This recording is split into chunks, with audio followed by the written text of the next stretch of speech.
In medical news tonight, an update on our recent stories about patients mistakenly receiving too much radiation from CAT scans. Today, the scan industry said top machine makers will add new safeguards. An alarm will sound, warning of any excess radiation. And it's Thursday. Dr. Richard Besser is here with some great advice and simple advice for changing your life. And tonight, it's about being a smart patient. And as we said to everybody, there's a question you shouldn't ask your doctor. I had no idea. And the topic is? Well, this is something I'm passionate about, and it's so simple. When you're sick and you go to see your doctor, do not ask for an antibiotic. Ask what you can do to feel better sooner. If you ask for that antibiotic, you're likely to get one, even if you don't need one. This is proven. It is. Let me show you some data.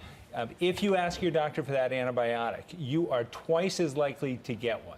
And if you ask for one for your children, if you're there with your children, 6 in 10 parents will get an antibiotic for their children if the doctor thinks that they want them, compared to 1 out of 10 if they think that you don't want one. Even if they don't need them, and this is just human nature from the doctor? That's right. Doctors are in a business like anyone else, and they want their patients to feel happy, to feel satisfied. And part of that is meeting the patient's need. And antibiotics do not work for everything. It's clear. Antibiotics do not work for colds, they don't work for flus, and they don't work for stomach bugs.